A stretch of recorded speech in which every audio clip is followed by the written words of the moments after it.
Thank you for joining us for this last session. There have been a lot of ideas today, a lot of things to think about, but I'm sure you can squeeze a few more in, a few more ideas to take with you and to discuss over dinner, of course. And hello also to everyone who is joining us online. So a little bit of housekeeping here. The panel will follow the same shape as those before, so 40 to 45 minutes discussion here on stage. And then, of course, we want to hear your questions from the audience, short questions preferably, but we'd love to hear your questions and put those to the panel. So be saving those up for the 15 or 20 minutes at the end. And if if you're really desperate to ask a question in the middle, do put your hand up, but mostly we'll try and save them to the end. We heard, any of you who weren't in the room just now, there was quite a discussion about when is a breakthrough, and should we use that word? Should we claim that all these things are breakthroughs when we don't know yet? But the title of this panel is Breakthrough and Beyond, Cutting-Edge Research in Europe. And of course, science and engineering are all about advances in knowledge and techniques and systems and understanding. And those innovations can directly benefit society. And we know there's loads of innovation in Europe. The 3 Körber Prize winners on the stage here are fantastic examples of that. But is there enough innovation? Are we doing the right kind of innovation? And what sorts of things can Europe really lead on? How do we keep our research strong while allowing researchers to collaborate productively with industry and charities and other bodies who could really use their research? So there will be a little bit of overlap on some topics with the panel that just went before, but not too much because it is a huge topic to get into. So, well, they've already been introduced. Matthias got in there before me. Our 3 fabulous panelists here, Peter Seeberger, Nicola Spaldin, and Cordelia Schmid, who I had the great privilege of interviewing last year's Körber Prize winner. So she knows what what's about to happen to Erin tomorrow. So, since you've already been introduced, let's get straight on with some questions. So let's first of all start by setting out a little bit about innovation, how it works a little bit at the moment, because I think, and I'm going to encourage you all to disagree nicely with each other, but feel free to disagree. We want to hear different opinions. But let's start off with Nicola. With the sort of definition of innovation, what do we need in order to have innovation? What is it, and where does it come from? So I was interested in the last panel that really the emphasis on innovation was solving today's societal problems or technology questions of today, and really forming teams or kind of almost top-down definition of research directions based on today's questions. And I would actually like to disagree with that and make a case for really fundamental, curiosity-driven frontier research without a specific goal in mind. You know, I have a favorite Chinese proverb. It's, you know, if we don't change direction, we're likely to end up where we're headed. And if we do our research with the goal in mind, then we're limiting what we're going to discover to what we've already been able to imagine. Whereas with curiosity-driven fundamental research, we might go in a completely different direction. And that's where the real innovative breakthroughs are going to be made. So I think, of course, it's important to be working on the problems of today, but we must also not forget to work on problems that are just there because they're interesting to us, not because they're going to solve the problems of today. Because these breakthroughs, these real innovative breakthroughs, I'd say, these are what we need to address the societal problems that we're going to be facing in the future. And so I'd like to make a case for curiosity-driven research that is not working towards a goal. Brilliant. Cordelia, you've worked both in academia and with industry. So you work, you do some work with Google, and you've had lots of involvement with the commercial world. And I just wondered, could you tell us, is there a difference in the view of innovation in academia and in industry? How do they see things differently? Are we talking about the same thing when we talk about innovation? I think it's fundamentally different. It kind of builds up nicely on the reply from Nicola. Basically, in research, it should be driven by exploration and long-term. So I don't think you should have some goal, right? So it's not without any goal, but basically should be some long-term goal with no clear relation to any project or product. In industry, I would say the research is very, very much goal-focused, right? So there's a goal to achieve this, and the goal is set for a horizon of 2 years. While in academia, I think it's very important to have this long-term research and to continue pursuing a direction even if it doesn't pan out immediately, right? And I think this is very important. And this is where the real breakthroughs come from. And I guess that's a very important point, is it? Because that's something that industry doesn't do, is that if it doesn't work first time or second time, it tends to get, you know, they have to move on because somebody has to make some money. Peter, so you've had lots of experience of developing spin-out companies as well as working in academia. And I was just wondering, when it comes to innovation, could you tell us a little bit about the difference between America and Europe? Because often that's the big comparison that's made. How is the attitude to innovation different in America from your point of view? First of all, I would agree with my colleagues that understanding has to come before application. That's what Max Planck said, and we have to mention that here. But I think this is not at all an opposite thing of thinking. It's just, once I have made a discovery, do I stop, publish a paper, get an award, and then do more blue skies research? Or do I maybe go and then think, oh, this understanding leads to applications, and let me follow these applications? In the US, I think there are people that are very successful. My PhD advisor developed automated DNA synthesis, and that resulted in a company called Amgen. He became a multi-billionaire. And so I thought, that's interesting. If you do good chemistry, you can do interesting medicine, and then you can make a lot of money. All things I find quite attractive. You can have everything. And just like that. And at MIT, when I started as an assistant professor, I saw my colleagues all starting companies. And so when we made the first breakthroughs in very basic chemistry and biochemistry, it was very natural to say, we're not any more stupid than any of these other guys here, so we can do the same thing. And I think that maybe is a difference where people do things. They fail sometimes, and failing is okay, but they're also successful, and they are role models of other people. So there's this question, I guess, of how, you know, there's lots of science. We know there's lots of good, high-quality science in research. But I guess what we're talking here is creating something that is useful to society in some way, or that gets used in the outside world. And I've got a sort of searching question here for all of you about the goals of innovation. And what should the goals of innovation be, and does it have to make money?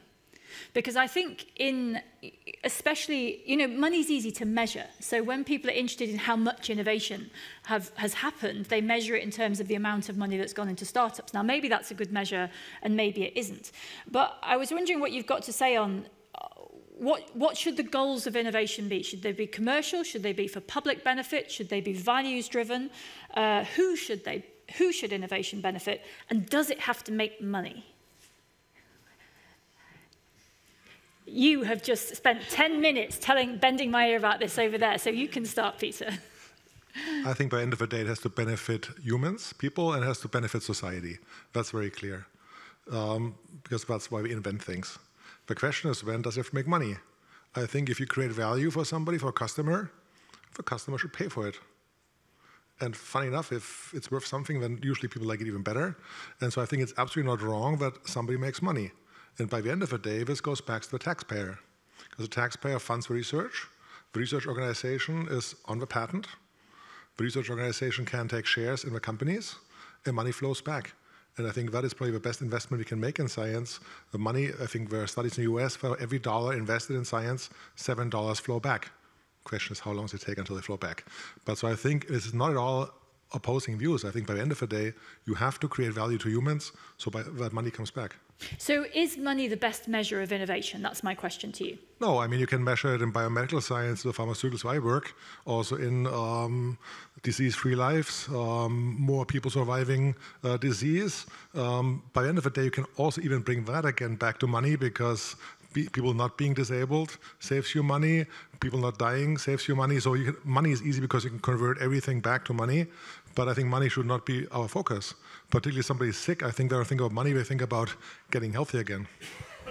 Any other opinions from Nicola, Cordelia? Yeah, I think basically it should not be money, but I mean, in practice, I think today, I mean, what he said in practice is it's money, right? Because that's something which is measurable, and that's what most people are actually looking at, right? If you look at all the startups, in the end, people look at money, right? I mean, they're not saying, oh, I solved whatever, some humanitarian problem, this is other people doing it, but the startup founders, they're after making money. So I think that's kind of how the society is set up today. If it's a good thing, I don't know, but I mean, that's kind of what people measure today. We're stuck with it. Anything to add, Nicola? I think we're discussing, of course, kind of innovation in technologies and pharmaceuticals and so on. We haven't really talked about innovation in policy or in social science, and there one could measure, for example, equity. Has one increased equity with the global south, or and their money maybe would not be a measure at all, but for so is that, I mean, the sort of slightly implicit in that is the feeling that those valuable areas of innovation get ignored a bit. Do you think, is that something you see, or is it just an idea you're proposing? It was interesting when I was reflecting on this Science Summit today. Of course, it works much better in German, where Wissenschaft captures all areas of knowledge. When we hear science, I think we tend to think about physical or life sciences, and we forget about social science and humanities and policy and so on. I'm not sure that was relevant to your... Yeah, no, that's great. Peter. I'm not so sure about this, because I think a lot of this plays a role in sustainability. So this new center, which we are starting in Germany right now for transformation of chemistry, one of the important things is to measure impact. So if you build a car, what does it mean from environmental impact? How much water does that cost? How much CO2 does it cost? If I change one process, how much does that change the overall impact? And those are actually metrics, those are social sciences, so a lot of humanities come into that. So I think there's actually a lot of value to that. It may not directly then benefit exactly the humanities again, but it affects maybe spin-offs that come out of the companies. So let's get to what, I mean, the sort of implication behind all of this is that we would always like more innovation. It's a good thing, we would like more of it, and we would like it more quickly. So what are the things that stops that happening, particularly in Europe? I'm interested in your opinions in what obstacles you've seen, because ultimately we want to, we want to sort of know where to go next, and a lot of that is knowing where you don't want to be now. So are there major obstacles you see when that stop innovation happening, particularly in Europe? Would anyone like to chuck one in? Nicola, go on. So I put on my ERC Scientific Council hat now. I'm a member of the Scientific Council of the European Research Council, and we only have enough funding. So funding is the short answer. We're rather well funded, and we have only enough funding to fund roughly half of the proposals that we consider really excellent, absolutely first-rate fundamental research proposals that will change paradigms in their fields and may lead to new technologies or may just help us understand the world. And only being able to fund half of those is a tragedy. And this was something that was mentioned, we've discussed already today, the Draghi report, that we really need to clearly double the funding, because we have double the amount of first-rate proposals, innovative ideas, and we don't have enough money to fund those. So. Any other obstacles? What are the things that are getting in the way of innovation, particularly in Europe? How about the culture of academia, perhaps, or... Cordelia, yes. Yeah, I would say administrative hurdles, right? So basically, in many cases in Europe, you have a lot of hurdles which you have to push over, like when you create something new. I mean, maybe you wouldn't agree, but basically, if you create a startup, at least often there's like administrative hurdles, or if you have joint appointments, this is much more difficult in Europe, for example, than it's in the US. Like a lot of things which are just moving back between academia and industry is in America very easy, right? And very common. People create a startup, they fail, they come back. In Europe, that's something much less common and much more difficult, right? So I think this is like, and I mean, politicians always say they'll make it easier. I mean, every year I hear this, at least in France, I hear this is going to be easier. And then you look, and has been going on for at least 5 to 6 years. And then in the end of the day, nothing happens. It gets maybe even harder, right? Because at some point people also step back and want to push back for changes. So in the discussion just prior to this, I can't quite remember the numbers, but someone was describing that, in Europe you have to go to every single country and check the boxes, the regulatory boxes in every country, and that takes a long time. And in America it's kind of one set of rules, and of course it's not that simple. Peter?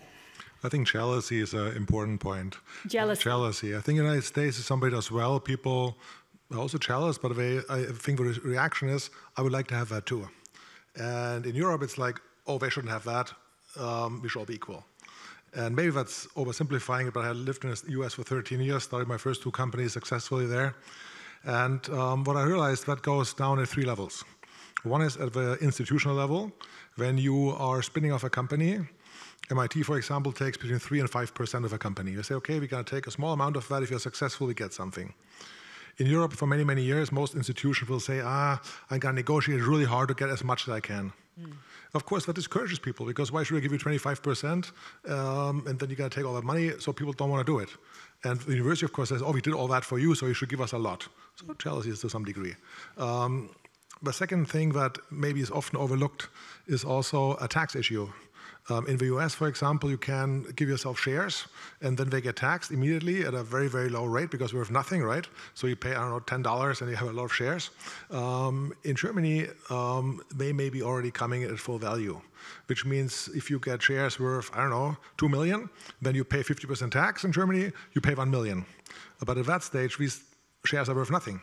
So you're paying 1 million at the hope that they become worth 2 million at some point, and nobody in their right mind is going to do that, because why are you going to put 1 million of your money you don't have, right? Mortgage your house away. And I think those are all things that, by the end of the day, we got to think about.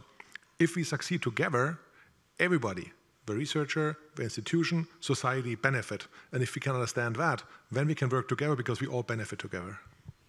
That's interesting, isn't it? Because I think, it's easy to have these discussions on sort of almost a big philosophical level, but actually it's these little annoying practicalities that just stop because no one's got the time to deal with them, or the mental effort. Any other obstacles that anyone would like to mention? Cordelia? Yeah, I wouldn't say it's something across Europe, right? Across Europe is kind of to have one global vision, but these things are really local, right? It's like local things, and I would fully agree. I mean, I guess if you say jealousy, this rings a bell, right? Something I wouldn't say, but I mean, it's something that basically it's better to stop something than to let it go, right? So basically, if you have a decision between letting somebody do something which brings value to everybody, or stopping it, so the default value is stopping, and if you want to push for something, it's much harder, and so then basically the barrier is very, very high, and you have to really fight hard to get it to work.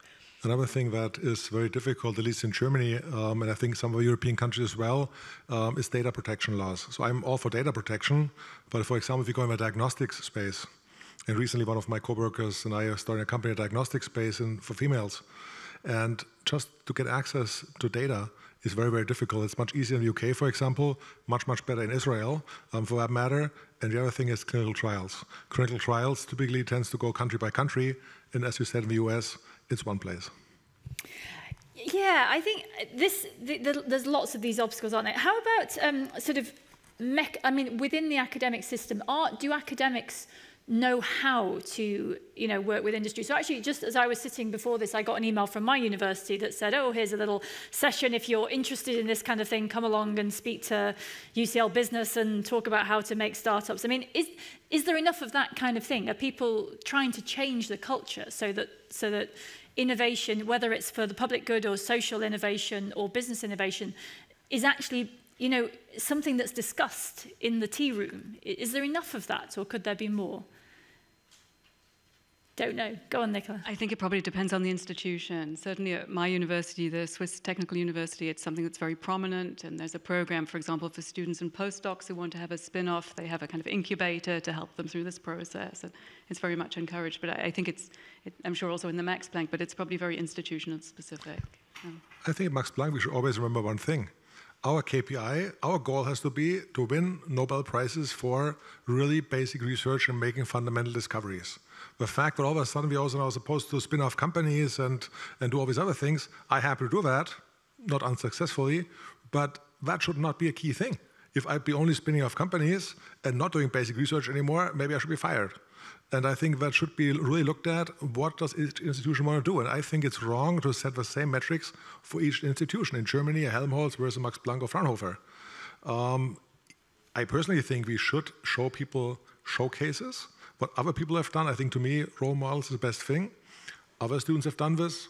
It's maybe one option of what your career could look like. What I always tell people is, look, you can go to a large company, that's big impact, it's transfer, right?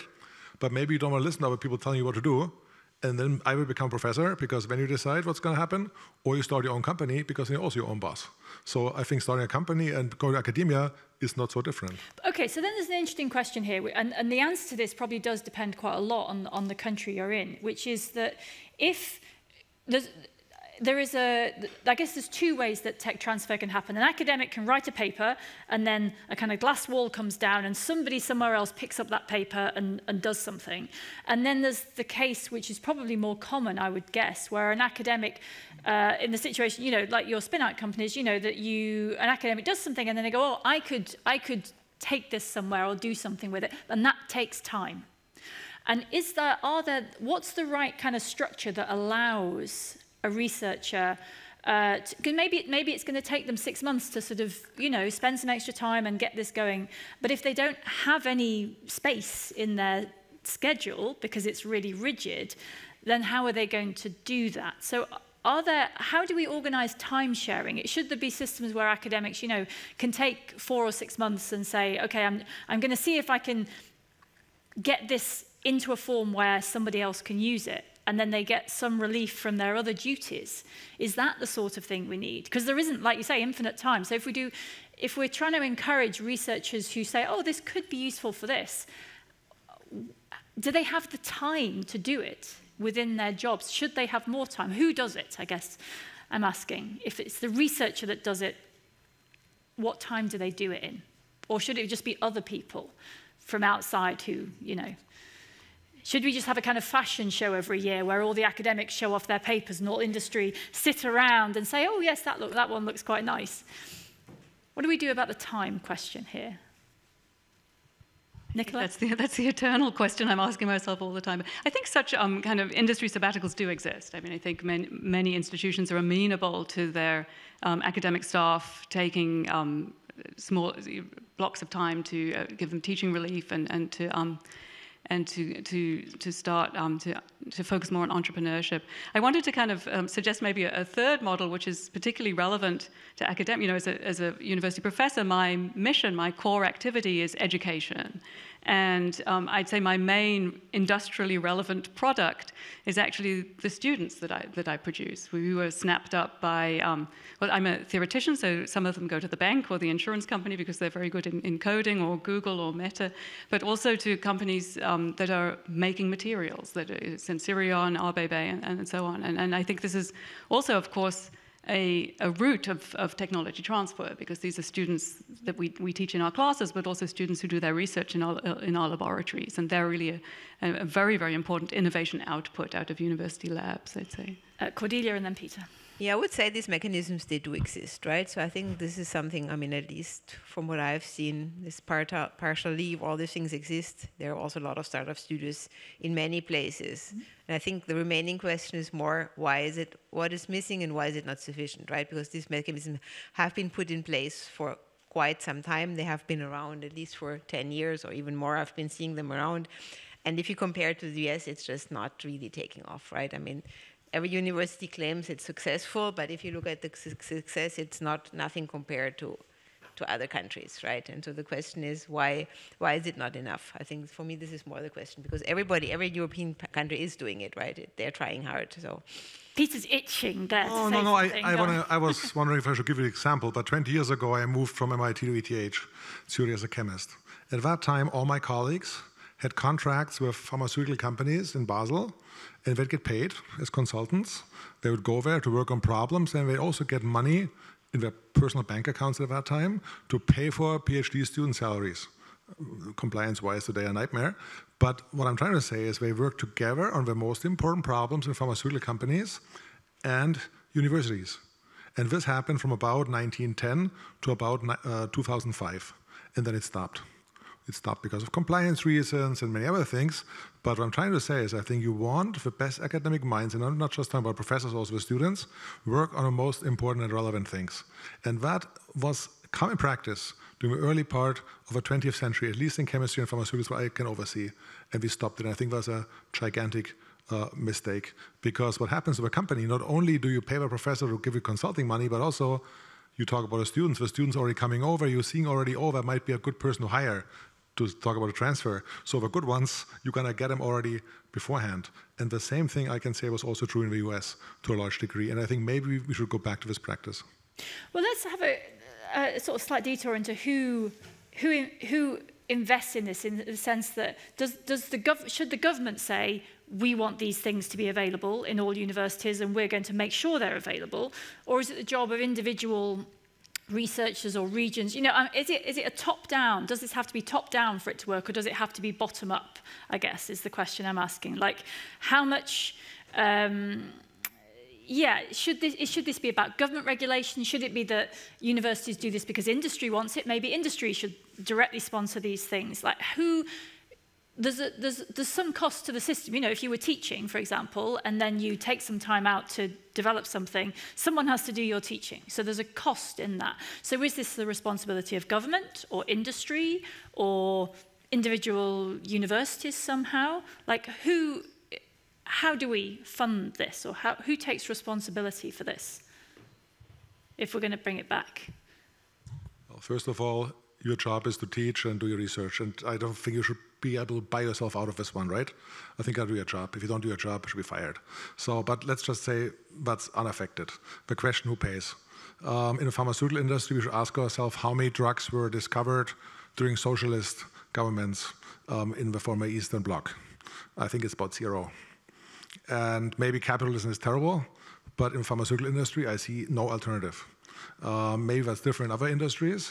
I don't know what this government agency would look like. It's the government agency that tells the people what reaction to do or something. I don't see that, right? But maybe I'm too American. Any other comments on how this system, if there's to be more transfer, how do we do? I mean, perhaps Cordelia, have you got any personal experience? Because you work for Google some of the time. Was that an easy step to make, to do less academia in a way in order to do that? Yeah, I think the thing which is really is the regulations, right? I think this is, for me, is really the thing which holds back. It's not about the funding. The funding is there, at least from what I see. And it's also not that the state pays somebody for ages to put it together the startup. The person has to find some money. For me, it's really the regulations. Every time there's something, then there comes some regulation, or, as you said, they take away all the money, basically, and the incentive gets really very small.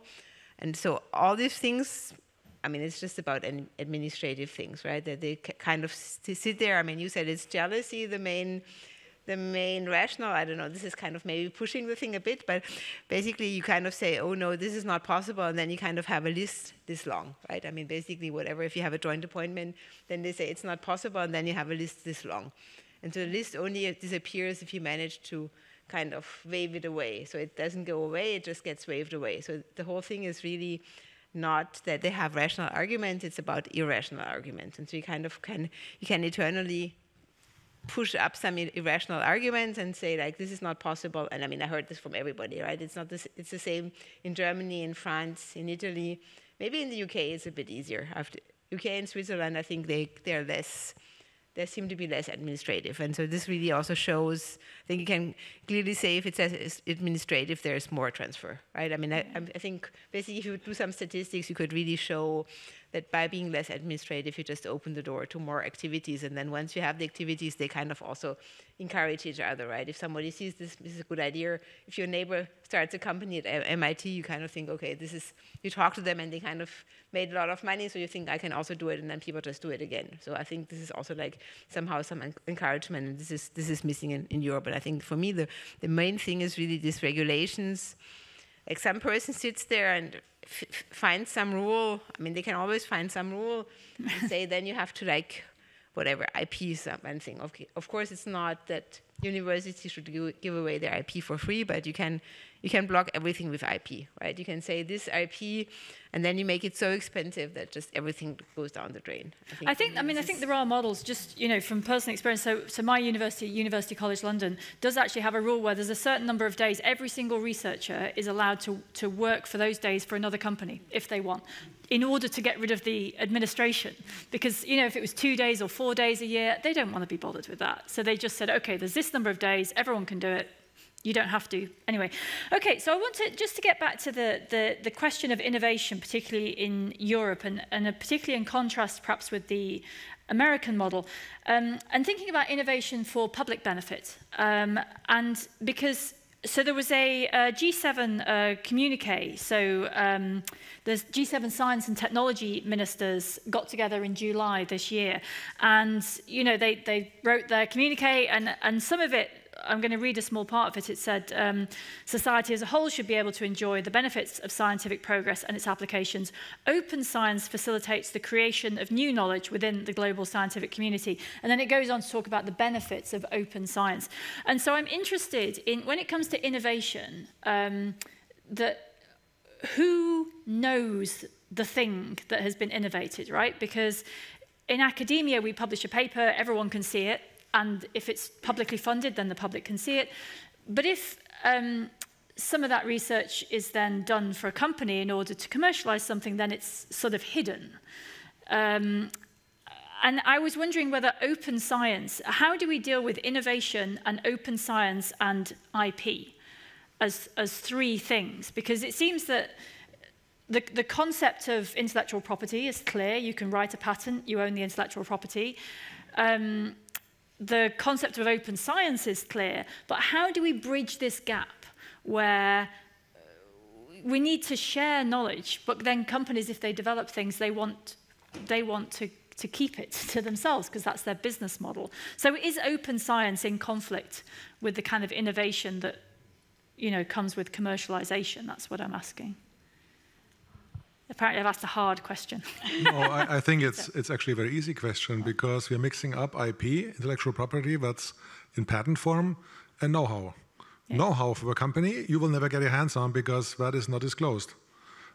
Publishing a patent, it gets actually disclosed. The procedure is disclosed, so it goes into the public. It may take a year and a half until 18 months until it goes into a PCT phase. So by the time it goes public, but it's also in public, so it's nothing else but a publication. And I don't see that we as a society can force people to divulge their know-how. If a privately funded company has insights, how can we force them to tell us about these insights? I mean, I don't know what the handle would be.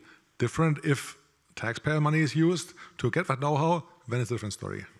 So as an example then, you know, if there was something that was going to benefit that could benefit the developing world. And if you do it with an open science model, then that's just, that information is freely shared. If you do it with a commercial model, then a country that perhaps can't afford it then has to pay for this knowledge. And fine, they didn't contribute to it. I think you're going to say, well, they didn't pay for it, they don't get it. Oh, but how do we... No, I think it's the exact opposite. No? So we developed a long time ago a way to make a most important malaria drug. We patented it. If you do not patent it, then it surely will not be used because people will be afraid to use it because the competition will come in. If you patent it, then the institution can decide, I can charge a royalty or a fee, whatever, or I can do it royalty-free. And in malaria, for example, I'd say this should be practiced royalty-free. So what we told people is, if you use malaria in a global south country, we won't charge you anything, but you have to give a savings that our process gives you through to the customers. We don't want you where the profit ends up in your pocket. And I think with having IP, you can determine that by contracts.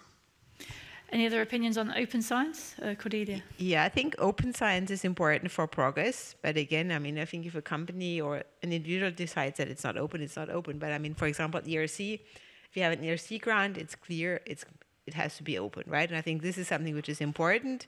But then, I mean, there can be different models, right? They're not conflicting, they're not contradictory. But for progress of science, obviously having the things open is very important. And that's also why the ERC clearly states that you have to make your results open, publish them, disclose them, make the source code available online, which is obviously the right thing. I could just maybe add to that also the importance of open data, which I think is becoming more and more important with machine learning models and AI. If the data is not open, it's not possible to verify a lot of research results these days. So it's not just open access to code and publications. Data is really important. And this is, I think, something that many funding agencies are now just starting to develop their policies for, and many scientific communities are starting to develop structures for how best to curate that data, so it's actually useful for people. There's a whole other session on how data and innovation interact. Okay, we're going to come to audience questions in just a second, so, but you've got a couple of minutes to think of your questions first, because I've got a question for each one of you, the same question, and we're here to talk about, innovation in Europe and how can Europe develop as a centre for innovation. So in turn, I'm going to make each one of you innovation minister for all of Europe for one day. What are you going to do? What's the thing, what would you do first? If you got to be innovation minister for Europe for a day, what's the thing you would do that would make a positive difference in this area? It's a hard question. Peter, you can go first. I'm going to make sure that as much money as possible goes to research and innovation. That's the most important thing. By the end of the day, most countries in Europe are underfunded for research. And if a minister can fight for a budget, and we have seen that in Germany, we have very successful ministers in the past that have made sure that the races go up every year, money goes to science, and then innovation will happen across Europe. And I think there are some countries that need it more than Germany. And in one day, we limit it, but if you give me longer, I'll bring you more money. Brilliant. So what we need is an innovation minister with an infinite budget. Nicola, have you got something else? What would you do? So I would try to identify the best junior researchers and give them the resources and the stable positions and complete free rein to do their best research and get out of the way. Very good. Cordelia? Yeah, I would remove all these administrative constraints and make things easier. So we're going to get rid of admin, fund the young people, and give everybody all the money. This sounds like an excellent and very workable plan. Okay, so let's have some questions, short questions, please, from the audience. Do briefly just tell us your name. There's some microphones somewhere at the back. If you've got a question, please stick your hand up. Oh, we've terrified you all. There's no questions. Look at that. Well done. Okay, microphone to the lady there. Yes. Hi, I'm Silvia Vignolini, Max Planck Society. When you talk about innovation and you always present successful cases, you talk about MIT, Caltech. Maybe can you comment a little bit, what do you think, apart the lack of regulation? I think it's like the importance of a critical mass, yes? And this is not, in my opinion, not just a chance that also you have this type of successful cases around UK, Cambridge, Imperial College. Brilliant, great question. Okay, and Peter, you talked specifically about your supervisor, your people in your lab, they were all starting companies. So you were in an environment where people did that sort of thing. And of course, if a whole institution focuses on that, then you've got even more. So how important is this question of critical mass then? Do we think that people need to be in an environment where this happens, and that means you need more than one person in the whole institution? You need to somehow get started. How do you get over that initial hump so that you get started with all of this? Well, I think the way we can do it now is the new large research center, CTC, that's founded to specifically the goal to create employment in East Germany by transforming chemistry. So bring this critical mass together, but that's a new institution, right? I think within Max Planck, for example, that's why I said earlier, I don't see how we should change our mission to from now on only start companies. Yes, we should do a better job educating people, that's one option. And Max Planck is particularly difficult because, of course, we are decentralized all over Germany, so somebody has to go around and tell everybody about it.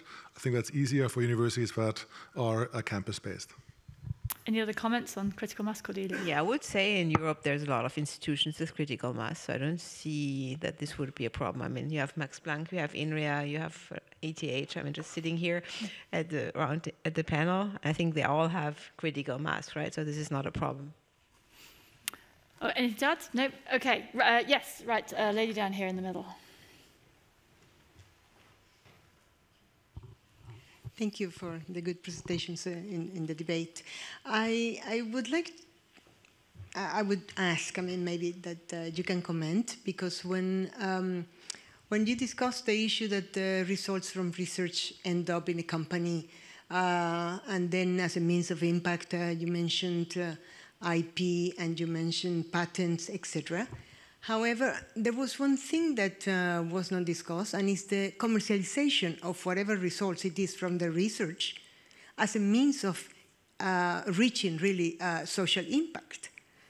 Because, okay, there are other means, and we're talking if we're thinking in social sciences or others. But when it comes to let's say, any products from technology, there is a means also to reach, an audience and to reach the public and to benefit society, and it is commercialization, another valid means. And I would like you to, if you can elaborate on that, particularly you, because coming from MIT, etc. No, I mean, impact. What is impact? For me, impact is that, for example, in our area of medication, if one of us is sick, we can go to a pharmacy here, we can buy whatever we like. Pharmaceuticals are weapons today. I talked to a minister of health in Vietnam, where he told me, we have only one country, I won't mention now which one it is, one country that supplies us with antibiotics. They told us, we like to have a few of these islands in the South China Sea, unless you give them to us, no more antibiotics for your country. So think about it, if we could enable and democratize pharmaceuticals to be produced anywhere in the world, that would make a humongous difference. We can do this today. We have developed at Max Planck instruments that can run remotely, just like a McDonald's. You can franchise it and make it there. We already talked to investors. Unfortunately, I didn't have time yet to actually get to this, but that should be one of the next things. And then money will be made, right, because you are selling things, but you're ensuring access to life-saving medications. And I think by the end of the day, that's the ultimate goal for our research, what we do, that yes, we have developed ways that actually benefit people. And by the end of the day, also, again, money comes around, but I think that's only the secondary effect, because the primary effect is you're creating better health for people. So I'd like to just present a sort of a challenge, an example, which is, I don't know if it's a challenge or not. It sort of comes from that. And it's an example, again, from my own university during COVID. There was a shortage of CPAP devices, the continuous pressure devices that would help people breathe. And people in my department took one of those devices that was off patent. They spent 10 days reverse engineering it. They made 3D printed versions of this. They put everything free online, and that device saved tens of thousands of lives. Because it was made free, there was no commercial model. They just said, this is an emergency. We can see how to do this. We can make it work. We worked with the hospital people, got it through the regulators. Here's our innovation, and we're just giving it to the world because we think it's the right thing to do. So to challenge you a little bit on the commercialization, like where does that fit into the definition of if you only measure the commercial innovation, do you not miss the things like that? So I'll give you another example. I started a foundation in Switzerland for Africa because our first company made some money, so we took that money in a foundation to give back to people. The problem in Ethiopia is that people die from malaria because they don't use insecticide-treated bed nets, the best way to be preventing malaria transmission. They got bed nets from Asia, which were lousy, and they were free. They were given for free, and nobody used them. What we did is we helped them start businesses in Ethiopia to have bed nets made in Ethiopia and sold. And ever since, there are 200 women mainly working in the bed net factory, make money, but people pay for it, and once you pay for it, you also use it because you did pay for it, and they solve the problem locally. Now, that cannot be done everywhere, but I think that is something where, yes, they didn't give it away for free because they can't give it away for free because your colleagues probably used chemicals for printing that were paid by somebody else, taxpayers maybe, the starting materials, right? Well, it was just, they put it online. They put the models online, so it's just So people could do it themselves. Yeah, people do it themselves. So the idea is that if you're in a country and you have a 3D printer, you can print it and you make it. The only argument in pharmaceuticals I can tell you is, of course, I can put all sorts of recipes for medications, legal or illegal, online. Not sure you want to make your own drug, okay? Okay, what other questions have we got? Over here, please, yes. Thank you very much for a great talk. I just have a question about definition. I'm Thomas Gergen from industry, a big polymer producer, and I was thinking about your definition, what innovation is, because in our world we have a circle, because we want to do everything circular, so taking money and doing research, then we get some inventions. That's what I heard 50% of the time here. Then the next step of the process is take these inventions, bring them to market, and that is in our industrial definition, the innovation.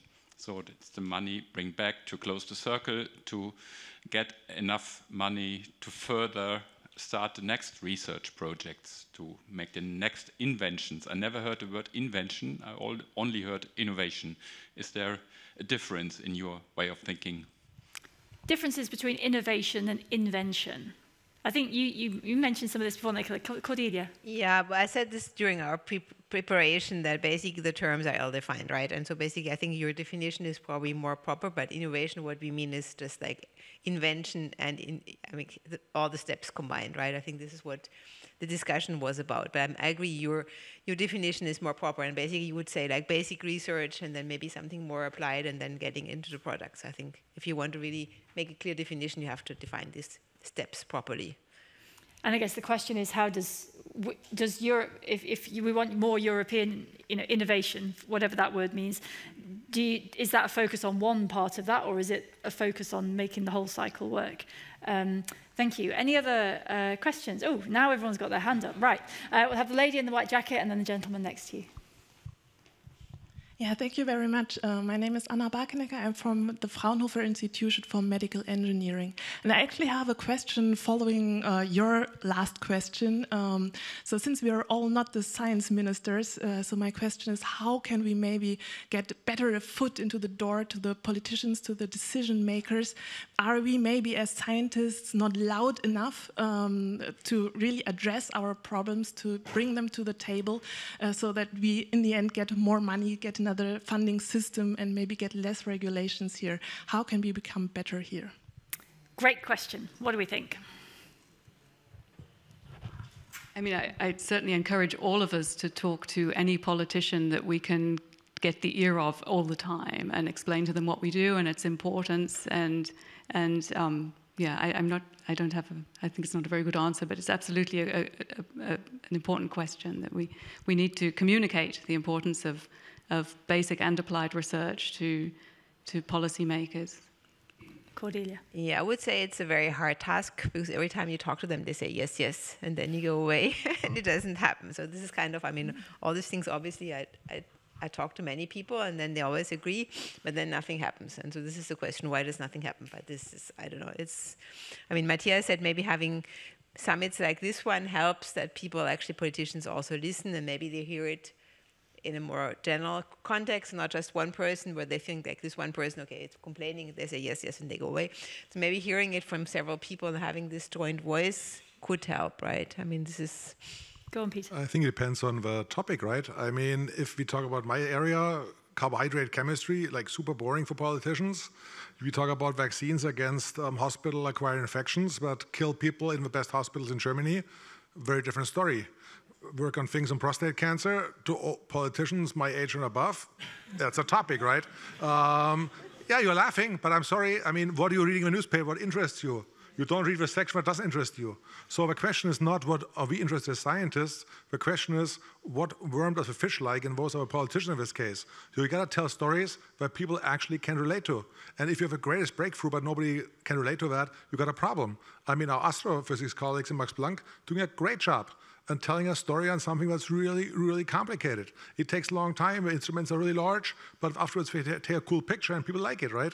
And I think that is the key thing. You gotta tell proper stories, and I think that's very difficult in some areas, in my institute, almost impossible.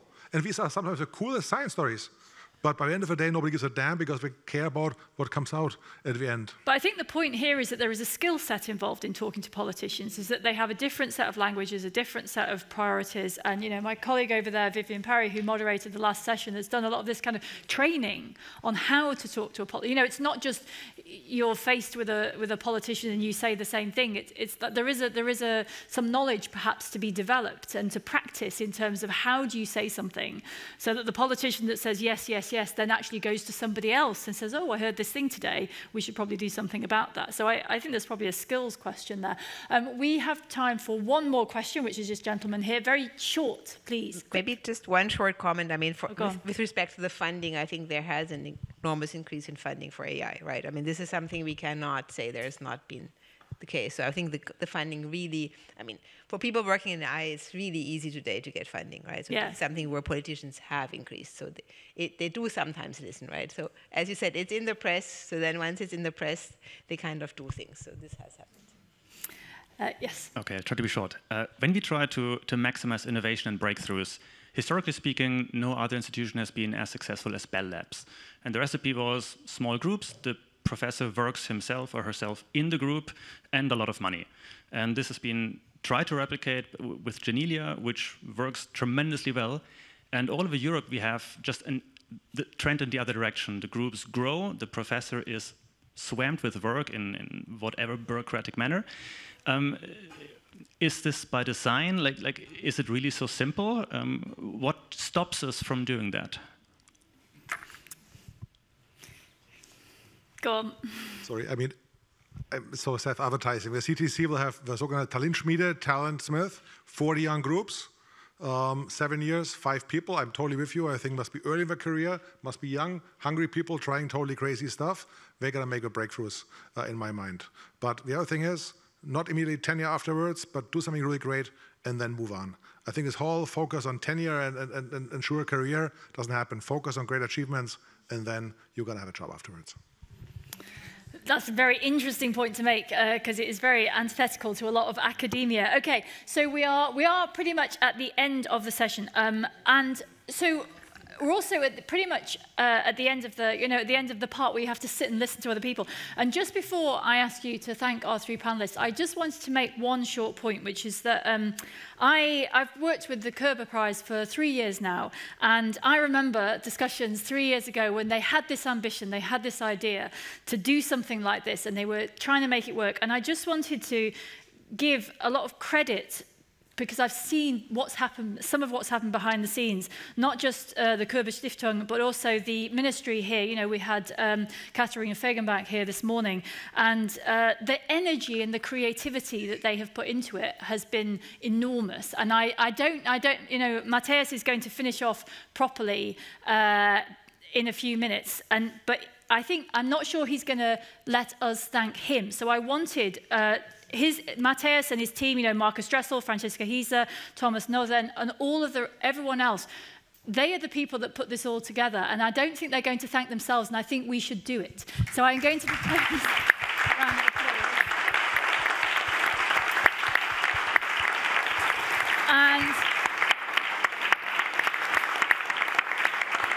And then finally, to finish this session, keep these discussions going on over dinner and over LinkedIn. And please join me in thanking our 3 fabulous panelists on stage, Seeberger, Nicola Spaldin, and Cordelia Schmid. Thank you very much.